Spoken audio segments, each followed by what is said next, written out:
Hola, hola, ¿cómo están? Bienvenidos todos. Nos pillaron conversando con nuestro invitado de hoy. Precisamente, bueno, y bienvenidos todos a Conversaciones Frente al Mar, que se transmite cada martes y jueves por Facebook Live del periódico El Costanero, gracias al auspicio del restaurante Isla de la Fruta, un paraíso de sabor en Salinas. Toda la mejor gastronomía en un solo lugar, desayunos, platos a la carta y sus inigualables ensaladas de frutas, jugos, batidos y mucho más. Así que cuando están en Salinas, ahora precisamente en esta temporada media atípica, pero aquí está Rafael de la Cuadra entre Malecón y Calle Segunda, restaurante Isla de la Fruta, con la mejor atención.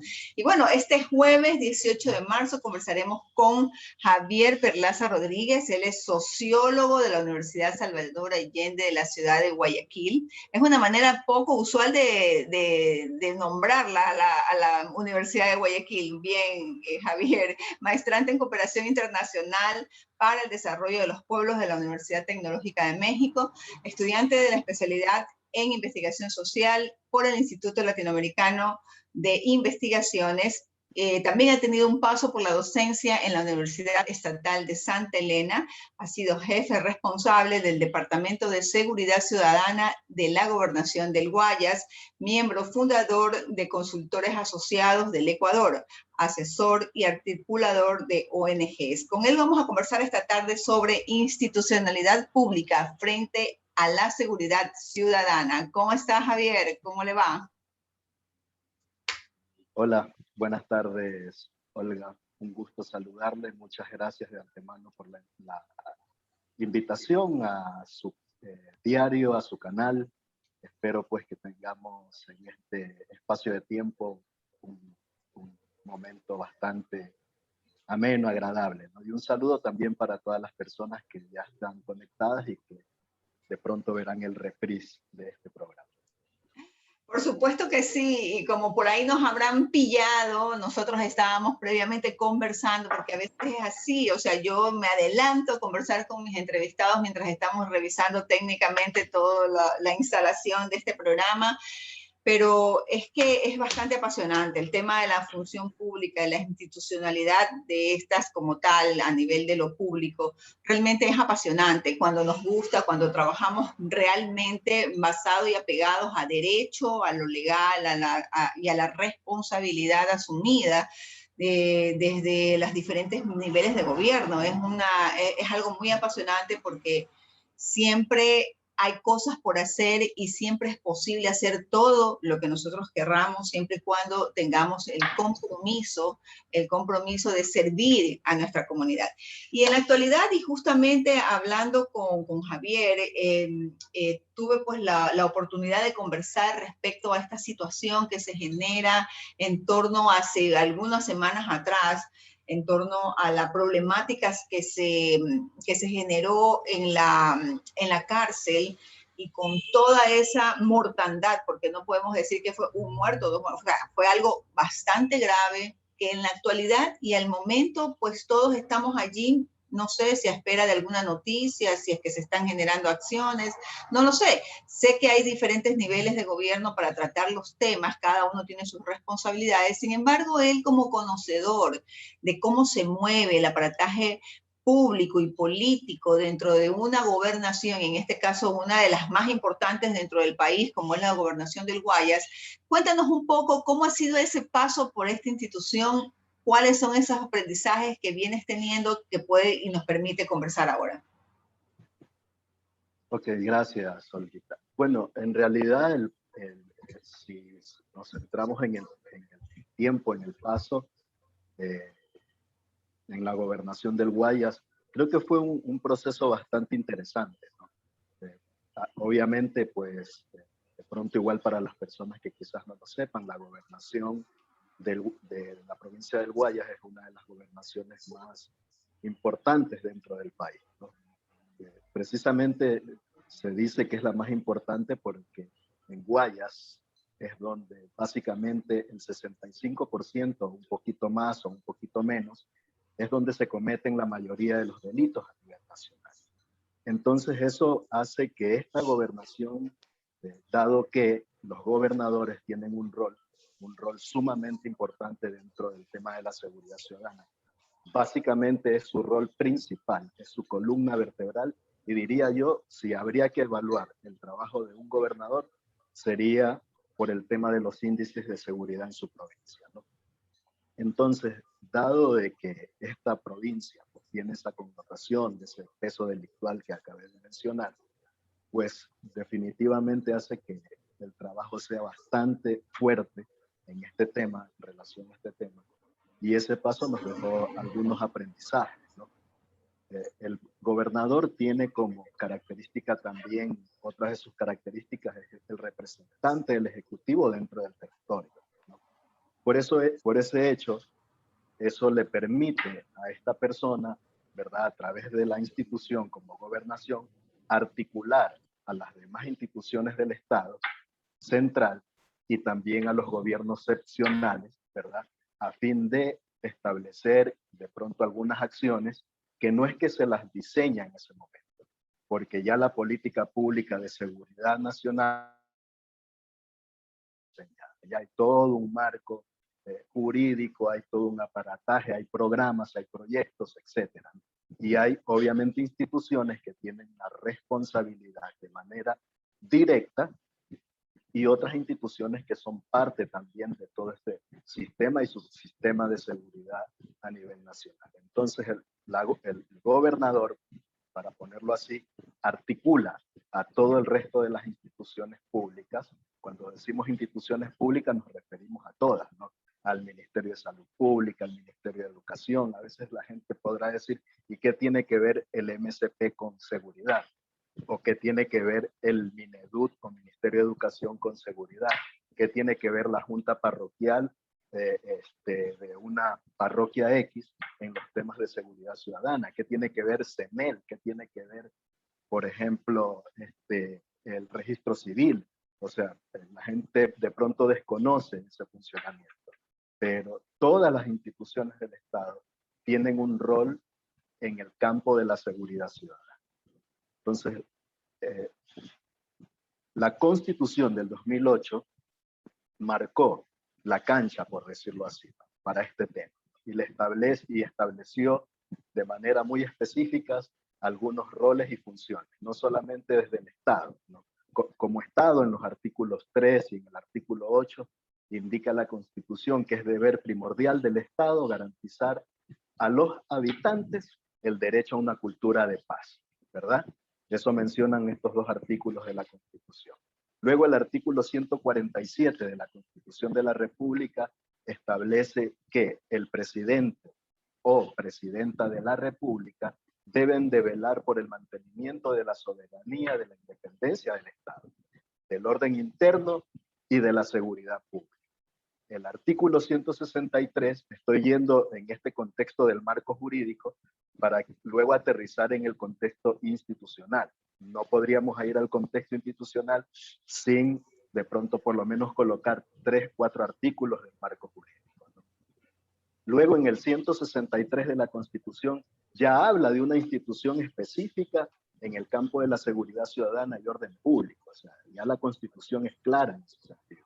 Y esa responsabilidad recae sobre la Policía Nacional, de la cual la Constitución dice que es una institución estatal, ¿verdad? De carácter civil, armada, técnica, jerarquizada, disciplinada y profesional, y que debe de atender la seguridad ciudadana y el orden público y proteger el libre ejercicio de los derechos de la ciudadanía. Entonces, en ese marco, ¿verdad?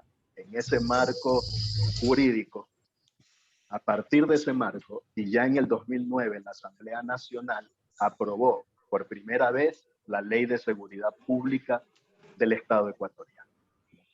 Pero esta ley es la que vendría a ser el sistema de seguridad ciudadana o de seguridad pública a nivel estatal. A partir de esa ley se desprende un subsistema, ¿sí? Que está compuesto por 4 elementos, por decirlo así. El uno es el de la defensa, el otro es el de orden público y seguridad ciudadana, el otro es de gestión de riesgo y el cuarto elemento es el de prevención. Esos 4 elementos son el subsistema del sistema de seguridad ciudadana o seguridad pública a nivel estatal. Cada uno de estos subsistemas tiene una institución que es la responsable de operativizar la política pública, las normas, las reglas, etcétera, ¿no? Que se establecen desde el Estado. Por ejemplo, en el primer subsistema, que es el de defensa, está el Ministerio de Defensa y las Fuerzas Armadas. Y la misión ahí es clara. La misión de estas dos instituciones que tienen esta responsabilidad dentro del sistema de seguridad pública es mantener la defensa, ¿verdad?, del territorio ecuatoriano y sobre todo de sus líneas fronterizas. Ese es un trabajo específico de Fuerzas Armadas. Y cooperar, obviamente, con los países, los demás países que están en la región para de pronto organizar estrategias militares, como ya lo hemos hecho, por ejemplo, con Colombia, ¿no? En casos específicos de grupos irregulares o del narcotráfico, ¿no? En el segundo momento del subsistema, que es el de orden público, aparece el Ministerio del Interior y la Policía Nacional. Aquí quiero abrir un paréntesis, porque el Ministerio del Interior dejó de funcionar, ¿verdad? Desapareció hace, si mal no me equivoco, un par de años atrás. No tengo mucha claridad en el tiempo, pero estoy seguro. Fue en el 2018. Eso fue en el 2018. Sí, así sí. fue, ¿no? Porque lo absorbió lo que ahora se llama el Ministerio de Gobierno, ¿no? Que absorbió a la Policía Nacional, las competencias del MDI, es decir, del Ministerio del Interior, y de la gestión de la política. Considero yo que eso fue un error, ¿no? Que fue un error mezclar esas dos cosas, ¿no? Creo yo que mientras se mantenía el Ministerio del Interior y la Policía Nacional, había como un poco más de sinergia, un poco más de articulación, porque había un ministro con su equipo, con todas sus secretarías y coordinaciones, que se dedicaba 100% exclusivamente a los temas de seguridad ciudadana y orden público, ¿no? En el tercer momento, el de prevención, aquí es donde aparecen todas las demás instituciones, ¿sí? Estoy hablando ahorita del sistema de seguridad ciudadana, cómo está conformado, y tiene 4 elementos que son los subsistemas, ¿verdad? El elemento 1, que es el elemento de defensa, el elemento 2, que es el de orden público, y en el elemento 3, que es el de prevención, es donde el Estado dice, a través de la planificación realizada por la Secretaría Nacional de Planificación, le otorgan ciertas funciones y responsabilidades a cada una de las instituciones del Estado en el contexto de la seguridad ciudadana. Aquí no se escapa ninguna institución. Entonces, cuando hablamos de seguridad ciudadana, y el cuarto momento es el de gestión de riesgo, ¿no? El Servicio Nacional de Gestión de Riesgo, que tiene como misión específica, obviamente, prevenir o mitigar los desastres naturales, el tema de las situaciones antrópicas que ahora mismo estamos viviendo con las lluvias que se están desatando a nivel de la costa, en algunas provincias de la sierra, etcétera, ¿no? Pero en todo caso, centrándonos en el tema de la seguridad pública y seguridad ciudadana y de las instituciones frente a este tema, en este tercer elemento que forma parte del subsistema es donde encallan todas las demás instituciones del Estado. Porque se piensa a veces, y lo digo por experiencia, por esa experiencia transcurrida en la gobernación y esa relación que se tenía, no desde el escritorio solamente, porque esa era una parte solo de mi función, pero también yendo a los territorios, yendo a las parroquias, los cantones de esta provincia, ¿no? Y la gente, la mayoría de la gente tiene esa construcción cultural de pensar que el tema de seguridad es solamente una responsabilidad de la Policía Nacional, ¿no? O que el tema de seguridad lo vamos a combatir construyendo más UPCs, construyendo más VCs, dotándole de más equipamientos tecnológicos y de armamentos a la policía, ampliando la capacidad del talento humano, etc. Eso es solo una parte de todo el problema, ¿sí? Y que no está mal que se lo haga. Tampoco digo que no se lo debe de hacer. Se lo debe de hacer siempre y cuando, obviamente, el Estado y el gobierno de turno cuente con los ingresos para poder repotenciar todo eso, ¿no? pero no con eso, no solamente con eso vamos de pronto tal vez a controlar, mitigar o en alguna medida desaparecer los problemas de seguridad. Ahí es donde se necesita el complemento interinstitucional.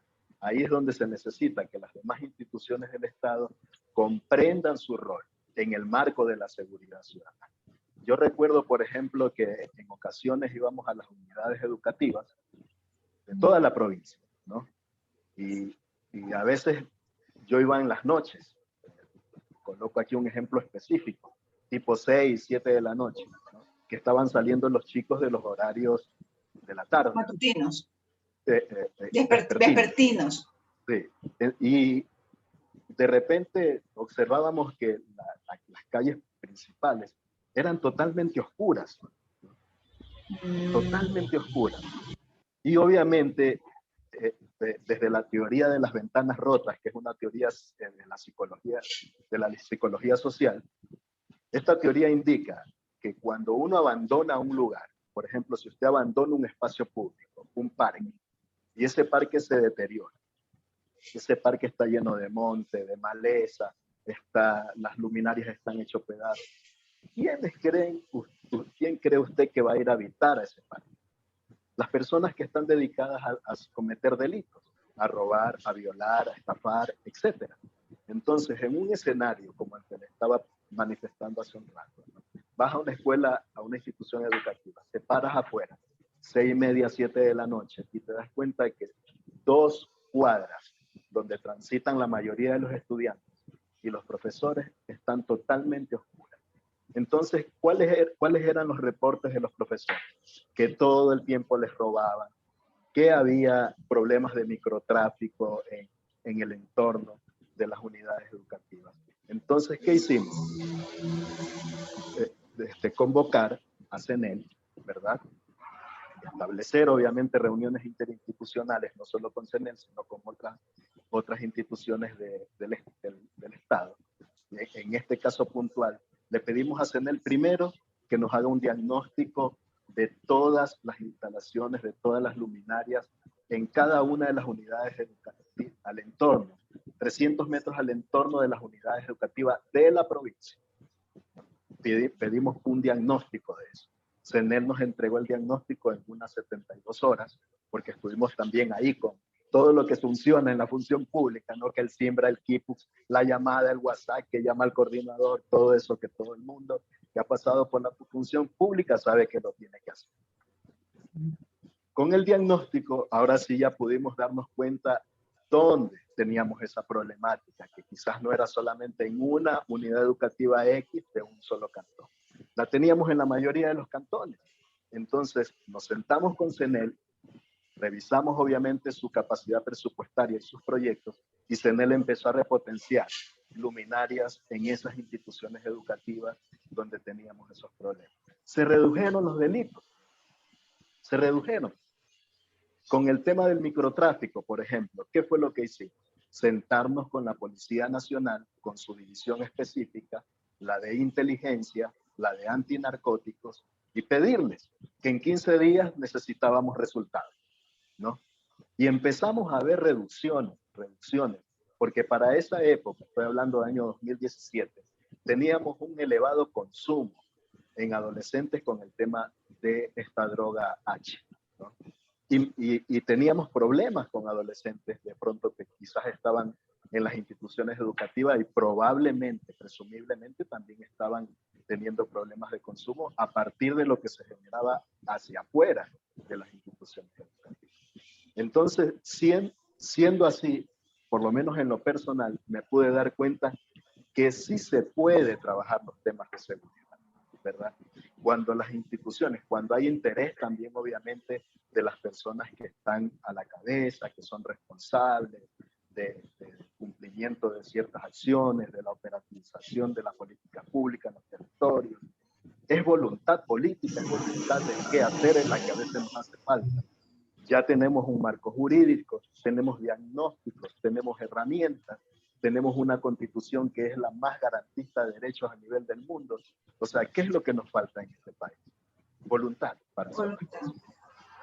Entonces, siendo así, por lo menos experimenté que sí se podían hacer ciertos cambios, ¿no? Que sí se podían mover de alguna forma, y evitamos que algunos chicos a la final cayeran en este tema del consumo o que siguieran de pronto consumiendo. Evitamos que muchos docentes, padres de familia, madres de familia, etcétera, gente que transitaba por esa zona, fueran objetos tal vez de un asalto o quizás hasta de un asesinato, ¿no? Porque ahora para robarte te matan. Primero te matan y después te roban. Entonces, todas esas cosas se las pudieron lograr.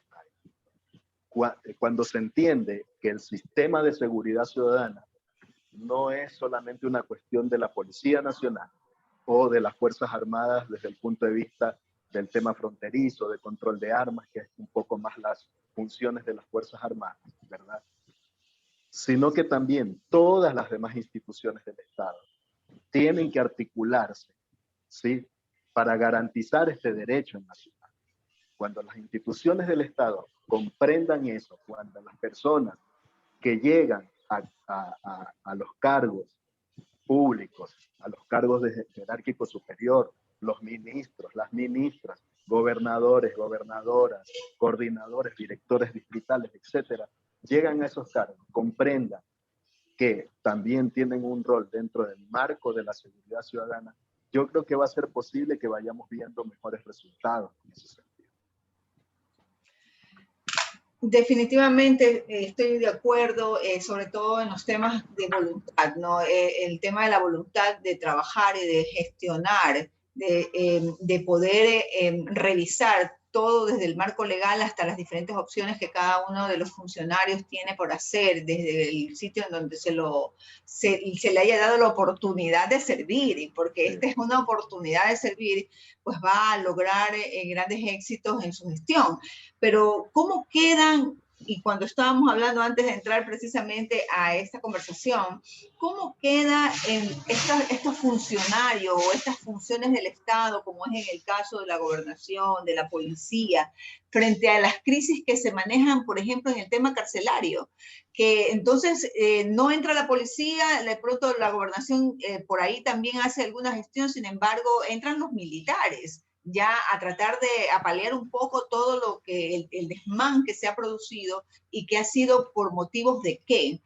¿Tienes alguna idea de cómo se está dando eso y de qué forma, por ejemplo, también sé que al menos el gobernador actual hizo algunas gestiones, pero cuáles eran sus competencias en ese momento y de qué manera las pudo haber articulado de acuerdo a tu conocimiento y cómo quedan las otras instituciones del orden de seguridad ante eso que se mira y que ya vamos a hablar, que no tiene que ver única y exclusivamente con el hecho que mueran personas que están en un tema que es de confinamiento terrible, y por otro lado, que son personas que están juzgadas por delitos, y que aparte de eso entra un tema social que es bastante, digamos que también álgido, pero que bueno, vamos a empezar por lo de las instituciones. Así es. Voy a mencionar para introducir obviamente la respuesta, una cuestión un poco contrafáctica. Normalmente cuando ocurren incidentes dentro de un establecimiento penitenciario, uno de los argumentos que emergen es el tema de los derechos de las personas privadas de la libertad. Inmediatamente algunos expertos o expertas en el tema realizan su diagnóstico y llegan a la conclusión que el deterioro de los derechos en dichos establecimientos generan un comportamiento violento en los presos.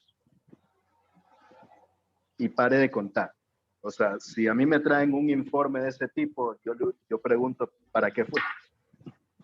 ¿No? O sea, ¿para qué fuiste? O sea, has llegado solamente al nivel del sentido común. Obvio que si los derechos están deteriorados en estos establecimientos penitenciarios, va a generar algún tipo de comportamiento en el preso. Pero la pregunta que nos debemos de hacer, y esto es lo contrafáctico de ese argumento, ¿verdad? ¿Cuándo? ¿Quién o quiénes se encargan de evaluar si los gobiernos realmente se ocupan de garantizar los derechos que de una u otra forma pueden mitigar la motivación e iniciación de las personas en el mundo de la criminalidad. Allí es donde subyace uno de los problemas principales, ¿sí? Porque obviamente, si se descuida, a veces queremos nosotros garantizar derechos de las personas privadas de la libertad dentro, pero ¿qué está pasando afuera? Esa es la pregunta que nos tenemos que hacer. ¿Qué está pasando con la garantía de los derechos afuera? ¿Qué está pasando con el tema de las desigualdades, con el tema de la exclusión, con el tema de la pobreza, con el tema de la infraestructura urbana? ¿Qué está pasando en esas ciudades, por ejemplo, como Guayaquil, que son dos ciudades desde 1777? Históricamente Guayaquil siempre ha tenido dos ciudades y actualmente seguimos en ese modelo, ¿verdad? Una es la ciudad de la regeneración y la otra es la ciudad de Monte Sinaí, donde nosotros cuando nos adentramos hacia esa zona, y no estoy tratando de criminalizar la pobreza, ¿verdad? Pero cuando nos adentramos a esas zonas, nos perdemos porque parecemos que estamos en el África subsahariana, ¿sí? En cualquier otra parte menos en Guayaquil. Las carencias de agua potable, las carencias de alcantarillado, las carencias de alumbrado eléctrico, las faltas de oportunidades de estas personas para poder adentrarse en el campo laboral, el tema educativo, o sea, todos esos otros derechos necesitan estar garantizados bien afuera, acá afuera, para que evitemos que mucha gente siga llenando nuestras cárceles. Es de sentido común esta situación. Si garantizamos esos derechos afuera, es altamente probable que evitemos que mucha gente ingrese a nuestras cárceles. ¿Qué pasa ahí? Entonces, ¿cuál es el rol? Obviamente, como decía al inicio, la gobernación, a través de la representación de su gobernador o gobernadora, tiene como principal responsabilidad resguardar el tema de la seguridad ciudadana y el orden público en su provincia, a través de una institución operativa que se llama la Policía Nacional, ¿verdad? En el tema de las cárceles, recordará usted que hace unos años atrás existía el Ministerio de Justicia, Derechos Humanos y Cultos, ¿sí? Que también desapareció. Que también desapareció, así es. ¿Ya? Y este ministerio era el encargado absoluto del tema de las cárceles en todo el país, ¿sí? El que se encargaba de todo el tema penitenciario, de todo el tema de la rehabilitación de los presos. De hecho, en el año 2013 se repotenciaron cárceles, se construyeron cárceles como la Regional Guayas, por ejemplo, y se hicieron algunos avances en el tema de carcelario en nuestro país, ¿no? Pero actualmente tenemos que reconocerlo así y tenemos que hacernos esa autocrítica como ecuatorianos e incluirnos todos y todas, ¿verdad? Actualmente, pues, el sistema carcelario fue totalmente debilitado, ¿sí? Ante un sistema carcelario totalmente debilitado, solamente para mencionarle un dato, se diseña un presupuesto de un poco más o menos de 90 millones de dólares para el proceso de rehabilitación de los privados de las personas privadas de la libertad. Para el año 2020, un presupuesto un poco más de 90 millones de dólares. So pretexto de la austeridad y de la crisis por la que estábamos atravesando, el Ministerio de Finanzas decide recortar en más del 70% este presupuesto. Total, que al final, cuando ya las personas encargadas de llevar a cabo el proceso de rehabilitación en las cárceles querían ejecutar su presupuesto, tenían solamente $1.800.000. Para todo Para a nivel... todo el territorio ecuatoriano, para todas las cárceles a nivel nacional. ¿Qué vas a hacer con $1.800.000? ¿Y estaba incluido los sueldos o qué? ¿Cómo? ¿Estaban incluidos los sueldos o qué? Era solo la gestión. Normalmente cuando se diseñan los presupuestos, también se incluyen a veces los gastos corrientes, pues, ¿no? Claro. Entonces, obviamente no puedo ser categórico y decir si estaba incluido el gasto corriente, pero es lo que normalmente sucede, ¿verdad? Cuando uno diseña un presupuesto. Pero en todo caso, con $1.800.000 para todas las cárceles a nivel nacional, para el sistema de rehabilitación, de un presupuesto de más o menos 90 millones de dólares a $1.800.000, ¿cómo rehabilita? ¿A quién vas a rehabilitar? ¿Cómo contratas guías penitenciarios? ¿Cómo capacitas a esos guías penitenciarios? ¿Cómo Pero dotas Javier, también? pero eso pareciera como a propósito para poder generar el caos que precisamente se generó en este último tiempo. Mira tú que las cárceles que mayor incidencia tienen en este tipo de delitos adicionales a los ya delitos existentes que están precisamente juzgados quienes están adentro, es el de la cárcel de la que está en Guayaquil, en Guayas, la de Cotopaxi, la de Cuenca en Turi, y de vez en cuando pasa también algo en Puerto Viejo. Así es. Que son las cuatro que me imagino son las que mantienen la mayor cantidad de detenidos, ¿no? De presos, de personas que están privadas de la libertad. Así es. Imagínense cómo vamos a rehabilitar. Tenemos en este momento, no son datos míos, son datos que obviamente están ahí en la página, no logro observar bien, pero luego les puedo pasar las fuentes, ¿sí? Tenemos en este momento 38.693 personas privadas de la libertad. ¿Sí? Nuestras cárceles a nivel nacional solamente tienen capacidad para 29.897 personas. Es decir, que tenemos un hacinamiento o un excedente de 8.796 personas privadas de la libertad dentro de nuestras cárceles. Todas esas cosas no están resueltas. Y obviamente esas cosas también exacerban los ánimos dentro de los establecimientos penitenciarios, ¿no? Porque imagínense si esto, ¿verdad? Que se lo puede cuantificar, que es más objetivo, no está resuelto. Imaginémonos las subjetividades. Esas que están ahí a diario todos los días, como por ejemplo la persona que llega por primera vez a la cárcel y que básicamente la secuestran un grupo, la golpean, llaman a su familiar y le dicen, necesitamos en este momento 300, 400 dólares o si no matamos a tu familiar. Extorsión se llama eso. Desde las cárceles de nuestro país. Eso sucede desde las cárceles de nuestro país. Entonces, si las objetividades no están controladas, peor vamos a controlar las subjetividades, ¿no? Entonces tenemos un deterioro terrible dentro de nuestro sistema penitenciario y que es necesario, ojalá el domingo tenemos un debate del señor Arauz y del señor Lazo y desde aquí hacerles un llamado a los dos, independientemente de quién de los dos gane. El país lo que necesita es salir adelante, ¿sí?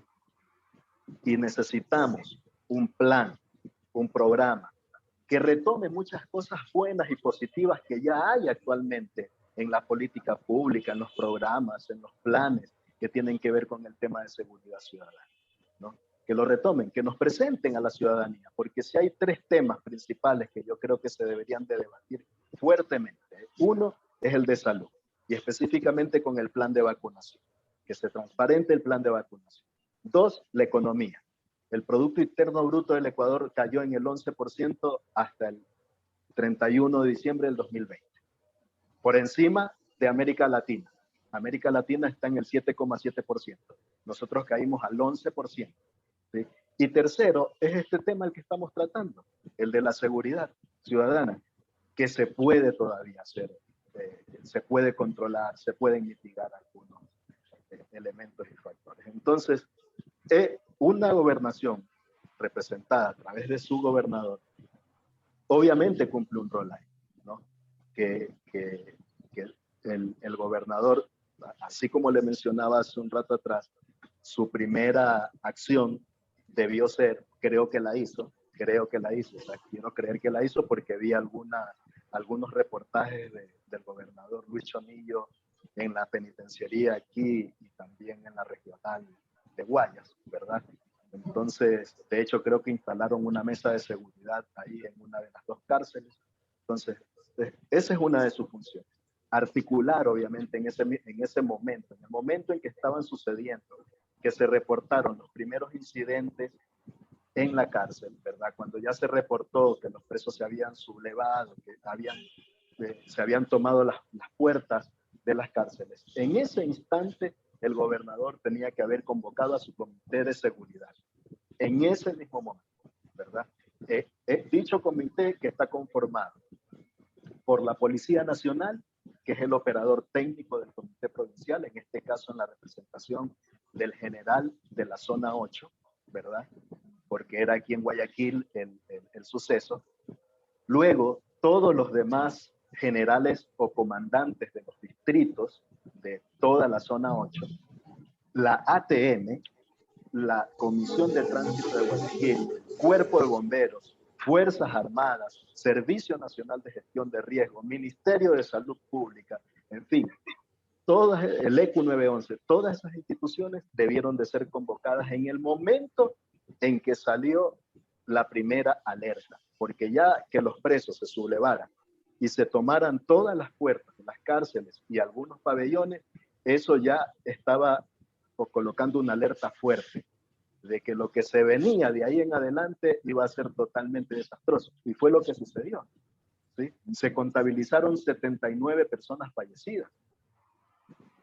Entonces, ese es uno de los roles del gobernador en este caso. ¿Para qué? Para articular las acciones de acuerdo a las competencias que tiene cada una de estas instituciones, a fin de que él pueda estar informado y asimismo poder informar a su superior inmediato, en este caso que es el ministro de gobierno, y luego la cadena hasta el presidente de la República. Entonces, pero vimos que la cosa se descontroló, ¿no? Vimos que la situación totalmente se descontroló, no, la policía no pudo hacer nada. A nivel nacional están asignados 1.750 oficiales de policías para todas las cárceles del país. Tenemos 1.239 guías penitenciarios para todas las cárceles del país y que no tienen ningún tipo de dispositivo para poder de repente controlar este tipo de desmanes, ¿no? Entonces, ¿y qué tanto conocimiento también tienen en torno al manejo de este tipo de situación y de personas, ¿no? O sea, algo realmente sui generis, o sea, no es algo como estar fuera y hacer un tipo de seguridad externa. Así es. Entonces, por eso, si no tenemos presupuesto, ¿verdad? Porque nosotros sabemos, toda política pública que no tiene presupuesto es solamente papel. Entonces, toda planificación, todo programa, todo proyecto tiene que estar acompañado de un presupuesto. Y los presupuestos que, por ejemplo, del marco, presupuestos que no deberían ser tocados, Dios, yo no sé hasta cuándo no pasamos a generar que estos dejen de ser políticas públicas, sino que se conviertan en políticas de Estado, ¿sí? Presupuestos que nunca deberían de ser tocados, salud, educación, seguridad, así. No deben de ser tocados esos presupuestos. Pero resulta ser que cambia el gobierno y al gobierno no le parece que es demasiado el 4.5%, por ejemplo, del presupuesto asignar a educación. Entonces, cuando yo recorto presupuesto en educación y del 4.5% lo bajo al 2.1%, estoy generando delincuencia. Así de claro, así de sencillo, porque estoy dejando afuera a miles de niñas, niños, adolescentes, jóvenes del sistema educativo que no van a poder acceder a las universidades, a los colegios. ¿Y dónde van a estar esos chicos? ¿Dónde van a estar? Probablemente en las esquinas, consumiendo droga, pensando, ya haciendo el cálculo, como dice la teoría económica del delito, haciendo el cálculo costo-beneficio del tema delictual. A ver, ¿cuánto, si me voy a saltar ese banco, chuta, me gano $150,000 en 10 minutos? ¿Qué es lo que me puede pasar? Que me cojan preso. Listo, si me cogen preso, pago $50,000, coimo al juez, coimo al fiscal, coimo a todo el mundo, y estoy afuera en 2 días. Y tengo $100,000 que no me los voy a ganar en 10 años. ¿Sí? Entonces, por eso es que decía la introducción de esta larga respuesta, ¿verdad? El contrafáctico, ¿no? Ay, los derechos de las personas privadas de la libertad están siendo vulnerados en las cárceles, pero si no se los garantizamos afuera, ¿sabes por qué están en las cárceles? Porque no le garantizamos derechos afuera, cuando eran libres, cuando eran niños, ¿sí? Porque si tú no tienes una política clara en el tema de salud, en el campo de nutrición, es altamente probable que ese niño termine delinquiendo. Así de sencillo. Entonces, este tema de las cárceles, nosotros lo vimos totalmente descontrolado. Toda la ciudadanía, el Ecuador entero entró en pánico, ¿sí? Yo creo que la mayoría no queríamos ni salir durante las 72 horas después de semejante barbarie, porque parecía que estábamos en un estado de barbarie, ¿no? Porque las cosas que se vieron ahí, y que no es que nos las contó Ecuavisa a los 3 días, ¿verdad? Sino que la vimos simultáneamente. Streaming. ¿Sí? Las vimos simultáneamente. Yo solamente las había visto en Vikingos, en la serie de Vikingos, ¿no? De Netflix, cuando descuartizan y le arrancan la cabeza a la gente, y los brazos, las piernas, los queman. Entonces, era un estado de barbarie, ¿sí? Y lo peor aún, o sea, lo que para mí es más intolerable, es que nadie asumía, nadie de las autoridades asumía su rol, su liderazgo, su competencia, ¿sí? A veces las cosas nos desbordan, sí, pero eso no significa que no tengamos que asumir, porque si aceptamos un cargo dentro de la función pública, tenemos que asumir todas las responsabilidades y consecuencias que implica aceptar ese cargo, ¿sí? No me colocan ahí para que salga todos los días en la televisión, o para que me paguen un buen sueldo, o para entrar en hechos de corrupción y llenarse los bolsillos de plata, como han hecho algunos. No es para eso la función pública. La función pública tiene un principio principal: servir. Entonces, nadie asumía. Eso era lo más catastrófico, aparte del escenario de barbarie dentro de estas 3 cárceles, ¿no? Era que nadie asumía, sino hasta el día siguiente que salió un comunicado indicando que una de las personas responsables era el segundo al mando de la Secretaría Nacional de Inteligencia. Y el señor renunció y se fue a su casa. La fiscal, yo pensé que lo iba a llamar, porque si lo mencionan criminales, el señor debió de haber sido llamado, pues. O sea, renunció y se fue a su casa. Haberle dicho, a ver, venga, señor, venga. ¿Cómo es que usted lo mencionan estas personas? A ver, cuéntenos. Y abrir, pues, un expediente investigativo ahí. No pasa nada, ¿sí? Después de 3, 4 días después, la Asamblea Nacional recién aparece, ¿no?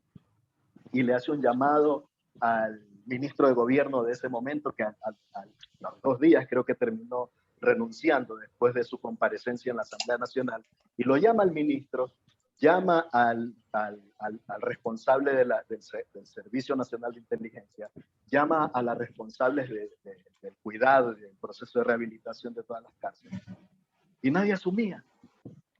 Y todo el mundo se escondía, todo el mundo se escudaba en que no, que sí, es que el presupuesto, es que lo de aquí, es que lo de allá. Y al final del día sabemos que todos terminaron renunciando. Por lo menos en lo personal, no sé quiénes estarán ahora. Sé que actualmente hay un nuevo ministro de gobierno, pero no sé quiénes serán las personas que ahora actualmente están al frente del Sistema Nacional de Inteligencia y también del tema de las cárceles de nuestro país. Entonces, un escenario totalmente desbordado, sin topar los factores. Hemos hablado de factores endógenos, ¿no? Es decir, de situaciones internas. Pero ese problema también tiene una implicancia exógena, es decir, factores externos, ¿sí? En el momento de la globalización de la inseguridad, que tiene como característica el crecimiento desenfrenado del crimen transnacional, el crecimiento desenfrenado del narcotráfico y de los problemas fronterizos, ¿sí? Para colocar por lo menos esos 2 indicadores. Este elemento, este suceso dentro de las cárceles también tiene pues esa connotación. También el crimen transnacional y el narcotráfico tienen que ver mucho en lo que sucedió ese día, creo que fue, si mal no me equivoco, febrero 23, ¿no? 23 de febrero, martes 23 de febrero fue el suceso. También ahí hay factores exógenos, ¿verdad?, que necesitan ser analizados por los responsables de de las instituciones que están al frente del manejo Claro. de las cárceles en nuestro país. Esos factores exógenos también tienen que ser contemplados en un proceso de revisión. Así es, definitivamente hay varios temas que quedan ahí, quedan en el aire, que aún no se han terminado de dilucidar, que son temas que verdaderamente desconciertan, porque si bien es cierto, tocamos los temas relacionados dentro de lo interno y de los sistemas que se manejan dentro de las cárceles, y también lo otro, como lo mencionas, en la parte de cuáles son esos factores que externamente pues lo provocan y llevan a estas crisis tan terribles como las que hemos vivido.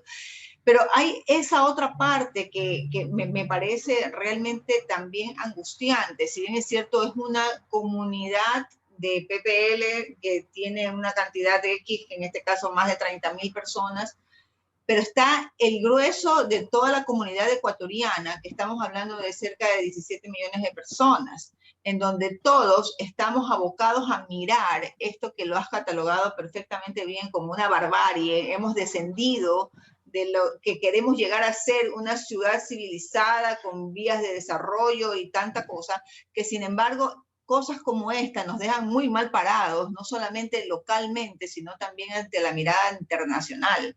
Porque eso, nosotros estamos tan como cuando como nos ponen algo en medio nos ponen, por decirle, a lo mejor se escuche mal, pero como cuando los caballos le ponen aquí, pues esto para que solamente vaya por una vía, y nos deja a nosotros solamente mirando un punto específico y no nos estamos dando cuenta de cómo perjudica todo lo que está ocurriendo en este momento. Están estos dos factores adicionales, que es el tema social de inseguridad que vive el país ante esta situación, en donde en muchos de los casos, y cosa que te comentaba también en su momento, que me parece terrible, porque más allá de quiénes son las personas que están en ese espacio por los delitos que hayan cometido, el común ya de las personas empiezan a verlo como algo, están en la cárcel, por algo fue, y bueno, pues es como algo que tiene que pasar porque es una condición en la que prácticamente ya no se garantiza nada, sino que es algo que pasa y lo comenzamos a mirar como algo casi que normal. Eso vinculado a lo que está pasando diariamente fuera, que es los sicariatos. No hay día en que no se vea que alguien muere por sicariato. Algunos muy conocidos, que tampoco les pasa nada a la hora de jugar, están que nos dan la vuelta y la vuelta y la vuelta con que han encontrado a uno, que cogen a otro, pero finalmente la parte intelectual del actor, de quien actúa en función de eso, no sabemos, no conocemos a dónde están realmente esas, en qué nube está todo ese sistema. Y entonces nosotros nos comenzamos a preguntar, más allá de eso, desde adentro hacia afuera empiezan a salir estos panfletos en donde se dicen que también vamos a, de alguna manera, vamos a sufrir consecuencias en torno a lo que pasa adentro. Y la parte social, la sociedad como tal, está afectada, ya está enferma críticamente por una pandemia. Está enferma críticamente por una economía que no le vemos por dónde va a haber, no le vemos la luz al final del túnel, sino que cada vez estamos mirando más oscuro, como que estamos entrando mucho más profundo. Y luego de eso, vemos a una crisis de seguridad, que si no es adentro en las cárceles, es afuera, porque ya la gente no puede decir ni siquiera qué siente, si se ve bien o se ve mal tal o cual circunstancia, peor si se trata de la función pública. Entonces se convierte en una crisis ya social, pero ya de psicológica, que ya comienza a afectar a esta otra parte en donde puede pasar cualquier cosa, sin contar que adolescentes, muchos en este tiempo han sufrido maltrato y han sufrido, hay personas que se han quitado la vida, como hay en el caso de mujeres que han sufrido también muchísimo de los femicidios. A lo que va de este año ya hay una cantidad que es impresionante de mujeres asesinadas. Entonces, es una sociedad violenta en la que nosotros estamos viviendo, que un día estamos en el pico del horror y otro día estamos como que no ha pasado absolutamente nada y no hay autoridad que diga precisamente qué se está haciendo en favor de nuestra convivencia pacífica, que lo dice la Constitución de la República. Para eso nosotros nos hemos votado, nos hemos constituido y hemos pedido que se haga algo que garantice verdaderamente todos nuestros derechos. Sin embargo, no hay absolutamente nada en eso. ¿Y dónde dejamos la imagen institucional frente al mundo? Así es. Frente al mundo, que ante todas estas situaciones que se generan, adicionalmente a eso, la gente sale por último a divertirse, aunque mañana sepa a conciencia de que va a pescar virus que lo puede matar. Porque ya la gente, y el resto de las personas más conscientes dicen, pero ¿por qué hacen tremendo desmán? ¡Qué inconsciencia! Todos somos juzgadores, todos estamos juzgando a todos, pero no nos estamos dando cuenta de que la situación crítica, cada uno la quiere de alguna forma también, de alguna manera, ayudarse a sí mismo, porque no hay quien más a dónde recurrir verdaderamente en esas circunstancias. Y eso que provocó de que en otros países digan que a Ecuador ni de broma pues ir, recomiendan que no vengan. A lo mejor y ahora ya ha terminado un poco la alerta y de rojo hemos pasado a naranja y a lo mejor estamos ahí por ahí yendo a amarillo. ¿Y qué pasa allí? Un rubro importante del país a nivel económico decae enormemente porque de por sí el turismo es uno de los que más se ha afectado en temas de productividad. Resulta y pasa ahora que con esas alertas, ¿qué es lo que sucede? Se termina de hundir, o sea, le pones la lápida a toda esta situación. O sea, tú como sociólogo, ¿crees que la sociedad, el común de las personas, son los responsables verdaderamente de esta situación catastrófica? Que de paso, y esto es como un paréntesis, vemos que de una manera total y absolutamente que ya no hay ni palabras realmente, es una situación muy descarada en donde vemos cómo se trafica con las vacunas y cómo otros grupos de privilegio la reciben, que incluso al rodeados de una música que les ayude a tomar la medicina que los va a salvar la vida, casi que entrando al mismo cielo. Así es. Entonces, ¿quién aquí es el culpable? Es quien viene, se gasta el tiempo, se pone a brincar y a bailar y a vivir desenfrenadamente porque finalmente está viviendo el fin del mundo. ¿O quiénes son realmente los responsables de todo esto? Claro. Sí, buenísima pregunta y también difícil de responder, pero bueno, haré lo posible. creo, para ir obviamente topando algunos puntos hasta concluir con la respuesta. Creo que, por ejemplo, ya este tema del desmejoramiento de la psicología social de nuestra ciudadanía ya viene afectándose ya hace algún tiempo. Por ejemplo, voy a ponerme en mi contexto local, Guayaquil. ¿Sí? Si yo tomo un taxi, yo he denominado que Guayaquil es la ciudad donde todos y todas somos sospechosos y sospechosas. Cargamos un rótulo delante de nosotros, ¿no? Si yo tomo un taxi, yo voy como pensando, ¿y este tipo qué me va a hacer? ¿No? Y altamente probable, el conductor del taxi va pensando exactamente lo mismo. ¿Sí? Si uno se sube a un bus, todo el mundo lo mira. Si ya tú vas en el bus, miras a todo el mundo, ¿no? Vivimos enrejados, ¿sí? Hacemos un cerramiento con rejas. Después del cerramiento hacemos una contrapuerta a la que también le ponemos reja y le ponemos chapa. Y de ahí viene la puerta, ¿no? Ese es un síntoma de la afectación de la psicología social a partir del descontrol de los temas de seguridad que estamos mencionando, ¿no? Entonces, ya nuestra psicología social ya venía siendo afectada de manera sistemática, de manera paulatina, porque no se ha venido, por ejemplo, hace un par de años atrás, yo por lo menos pienso que no se ha venido trabajando de manera seria en el tema de seguridad ciudadana, ¿sí? Hace un par de años atrás, el tema de seguridad ciudadana empezó a ser un tema más político que técnico, ¿sí?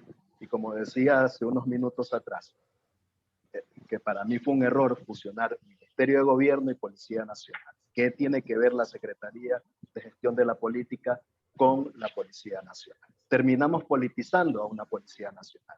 Y ese es uno de los problemas, que la hemos terminado politizando a la Policía Nacional. Y ahí, obviamente, pues ya los que deben de hacer su función civil ya no la hacen, sino a través de favores, ¿no? O sea, yo me muevo, pero ¿sabe qué? Tengo mi cuñado sin empleo, démele un puestito allá en el hospital. ¿Me explico? Entonces, todos esos elementos, esa falta de seriedad en tratar los temas de seguridad, son los que fueron desmejorando el sistema y el subsistema de seguridad ciudadana. Desfondear las políticas públicas, por ejemplo, como veníamos tratando, quitarle fondos a las políticas públicas que van dentro de este marco y a todas las instituciones, ¿no? Porque decíamos que dentro del subsistema todas las instituciones del Estado tienen que ver con el tema de seguridad. Si les quitas fondos a todas las instituciones, ¿cómo operativizan sus políticas públicas? Lo otro es, ¿verdad? ¿Quiénes son los culpables? ¿O ellos o nosotros? Yo pienso que todos tenemos un cierto nivel de responsabilidad en las cosas que están pasando, en las cosas que sucedieron, sobre todo esto que fue que yo creo que, no sé si, que ha sido más impactante, ¿no? La pandemia o lo del 23 de febrero. Todavía no logro de pronto pesar esa situación, ¿no?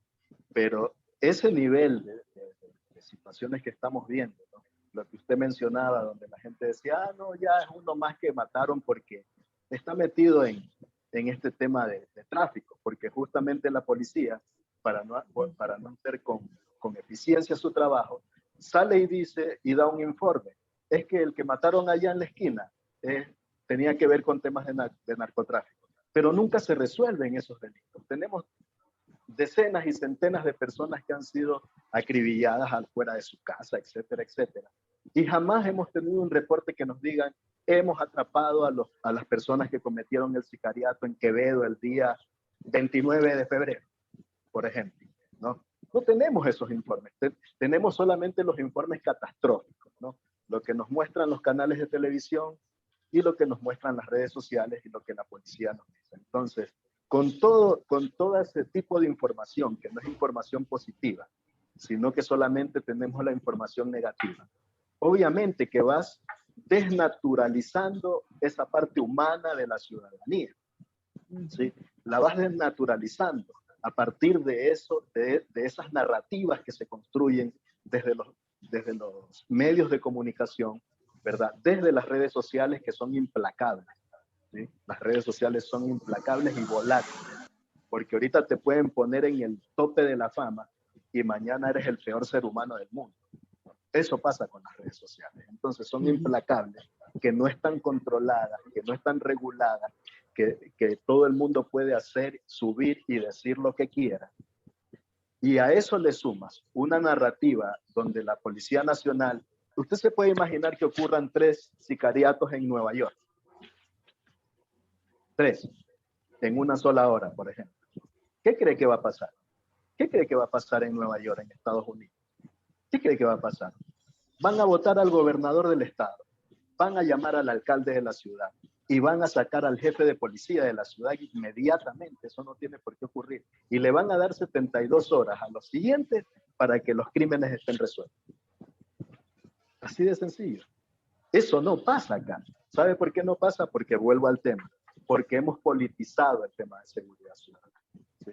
Porque en los cargos que deben, que en estos cargos deberían de estar personas técnicas, es decir, gente que conozca de criminología, gente que conozca del comportamiento social, del comportamiento criminal. Deberíamos de tener equipos multidisciplinarios en los temas de seguridad ciudadana, ¿no? Que haya antropólogos, psicólogos, psiquiatras, arquitectos, ingenieros, economistas, abogados, sociólogos, médicos, equipos multidisciplinarios, pero con cada uno que tenga obviamente el conocimiento en tema de seguridad. Entonces, como no tenemos eso, como ponemos en esos cargos a cualquier persona, al amigo, al primo, al sobrino, ¿qué resultados vamos a tener? Entonces, yo sí creo que todos los ciudadanos debemos de hacer un mea culpa de lo que sucede en nuestro país, ¿verdad? Y no permitir que nos desnaturalicemos, que nos deshumanicemos a partir de esas narrativas. Nos tienen que interesar, nos tienen que convocar, nos tienen que interpelar estos temas a todos y todas, ¿sí? Nos tienen que convocar para que podamos saber qué es lo que está pasando. Usted bien decía, el 23 de febrero tuvimos allí ese escenario de barbarie que hemos calificado en esta conversación. Estamos hoy, 18 de marzo, y no sabemos qué sucedió. No hay responsables, no sabemos quiénes fueron las personas que asesinaron a los otros, en qué proceso están esas personas. No ha pasado nada. Entonces, obviamente, en un escenario así, es altamente probable que nos empecemos a deshumanizar. Y eso sí es muy peligroso, porque mañana ya no pasaremos del nivel de la sospecha, sino a la acción, ¿no? No, es que yo le pegué un tiro porque me estaba mirando medio raro, o sea, un escenario de paranoia, ¿no? O sea, estamos ya al borde del camino, en el camino estamos al borde de la cornisa para entrar en el escenario de paranoia, de tener una sociedad altamente paranoica, ¿no? Y yo le pegué un tiro porque estaba que me miraba medio raro y pensé que me quería asaltar. Y si el tipo que te pegó el tiro tiene harto dinero, nunca irá a la casa.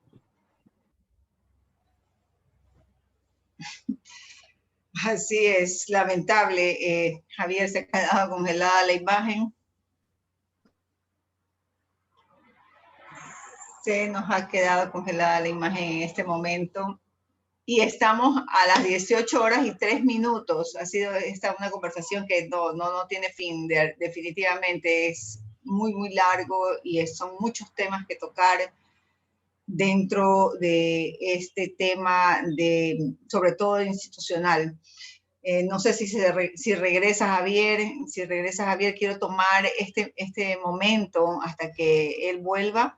Quiero tomar este momento para felicitar a nuestra técnico de este programa, de este periódico costanero. Ella es Ana Belén Álava, quien precisamente el día de ayer, pues ella ya recibió la investidura de bachiller de la República, pero que adicionalmente nos congratulamos realmente desde el periódico El Costanero en saber pues que ella ha también recibido una condecoración precisamente por ser la mejor bachiller dentro del programa de IB, de Bachillerato Internacional, así que le auguramos muchos éxitos en su carrera que viene pues de aquí en adelante ya a nivel profesional, y estaremos pues con ella permanentemente trabajando aquí para brindar este espacio que lamentablemente en este momento ha quedado un poco...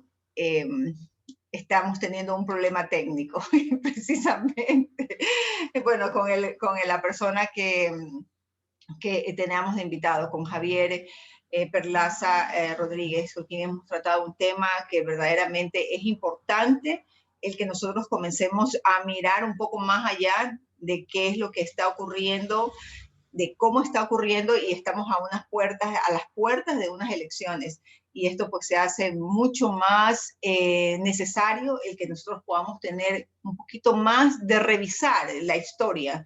No me voy a meter en los temas políticos ni de quiénes están de candidatos, pero sí a decir que la historia no se equivoca. Eso está allí, está escrito, y lo único que tenemos es que revisarla, retomarla y mirar que hay cosas que son necesarias de tomar en consideración para no seguir avanzando en estos temas que son lamentables, pero sobre todo que si no lo paramos puede haber una crisis mucho más fuerte, algo que pudiera tener, o sea, pudiéramos lamentar, y es lo que no queremos. Dos palabras que dijo Javier: ni nos desnaturalicemos, ni nos deshumanicemos. Seamos más humanos y seamos más empáticos con todo lo que está ocurriendo. Así que ahí llegó para despedirse. Javier, ahí llegó y se fue, creo que se fue. Ahí está. Javier, aquí te he esperado y yo, algo pasó, se fue la señal y yo en todo caso aproveché el tiempo para anunciar algo que a nivel de nuestro equipo, a nivel técnico, precisamente nuestra asistente técnica de Periódico El Costanero, pues ayer fue investida ya pues, como a bachiller de la República, y la felicitábamos precisamente porque ella le otorgaron un merecimiento, un diploma por haber sido la mejor bachiller del programa de bachillerato internacional. Así que estábamos augurándole éxitos y ya estamos precisamente a 8 y 7 minutos, y lo que quería era también dejar, y les había dicho que quería dejar estas dos palabras que me parecen claves, que son esenciales para poder retomar. Dos cosas antes era el hecho de que tenemos que retomar la historia. Y lo siguiente es, porque la historia es la única que nos puede, o sea, no se equivoca, es lo que está allí, es lo que cada uno ha visto, ha vivido y sabe que ha sucedido, para poder pasar al siguiente nivel, porque esto ya se trata de ir subiendo de niveles, ¿no? Y luego también yo me quería quedar con esas dos palabras, que no nos desnaturalicemos y que no nos deshumanicemos. Es necesario retomar el sentido de las cosas, tomar el sentido de vida, que es importante como sociedad, como personas naturales cada una, para poder mirar de una manera muy objetiva este tema y poder tratar de salir adelante, y ojalá que sea con la mejor opción que tengamos de aquí a los siguientes 4 años de gobierno que vamos a tener, que es vital para poder realmente ver esa luz al final del túnel, que es la que por ahora se ve todavía oscuro, no se ve que haya todavía una posibilidad de salir, pero que sí es posible si todos los ciudadanos, cada uno, como tú decías, corresponsables, podamos hacer lo que nos corresponde para poder librar esta dura batalla que nos ha tocado enfrentar. Como tú decías, la pandemia es algo difícil y que de alguna manera el mismo barco en todo el mundo, pero estas situaciones que ponen pues la marca, el sello identificativo de cada una de los países, es lo que nos deja mucho más inquietos, ¿no? Los temas de la seguridad y los temas de la corrupción dentro de los diversos niveles de gobierno. No solamente que te roben la plata, es que te roben la tranquilidad y te roben la... Eso, mucho más que la plata, porque la plata se construye precisamente, cuando es bien construida, se hace precisamente en paz y haciendo lo que corresponde desde cada uno de los espacios que cada ciudadano se encuentra. Así que yo te quiero agradecer, y bueno, por ahí hubo ese espacio, ese lapsus técnico, pero muchísimas gracias en todo caso. Ha sido una conversación muy buena y de hecho ha sido somera, porque esto es demasiado abundante. Sí, gracias a usted, licenciada. Quería decir algo para finalizar, ¿verdad? Sí. Yo creo que deberíamos de observar a veces el comportamiento del mundo animal, ¿no? Y también de los pequeños insectos. He leído mucho de las hormigas en estos últimos días, de su comportamiento. Y las hormigas son unos pequeños insectos simples que casi no ven, no escuchan, obviamente no hablan, etcétera. No tienen un sistema de gobierno porque la hormiga reina solamente pone huevos. Y se enfrentan a desafíos todos los días. Y uno de los desafíos que tienen las hormigas es cómo llegar a obtener alimentos, ¿sí? Y la manera como las hormigas llegan a encontrar el camino más corto para obtener los alimentos es a través de feromonas, ¿no? Es como un líquido, ¿verdad?, que botan los animales. Entonces lo que ellas hacen es seguir ese camino. Y por eso a veces usted las ve en fila, ¿verdad? Siguen ese camino y encuentran el camino más corto y resuelven su problema de alimentos. Creo que hay solución a los problemas que nosotros hemos tratado en esta tarde y creo que nuestras autoridades sí deberían de empezar a mirar un poco que a veces la solución a los problemas las tenemos ahí, que están en una ley, que están en una norma, que están en una política pública, que están en un proyecto, que están en una persona que a la final puede ser de pronto un asistente o un técnico de una de las instituciones públicas, pero que tiene muchas capacidades, que tiene mucha capacidad de creatividad para resolver problemas. Están ahí las soluciones. Entonces, ojalá, como bien decía usted ahora, los próximos 4 años que vienen, el país empiece a ver la luz, porque realmente hasta ahora todo es oscuridad. Muchas gracias, Olguita. Muchas gracias a ti, Javier. Y bueno, con ustedes nos estamos viendo el próximo día jueves con más conversaciones así de interesantes como la que hemos tenido esta tarde. Que tengan una muy buena tarde y hasta el próximo jueves.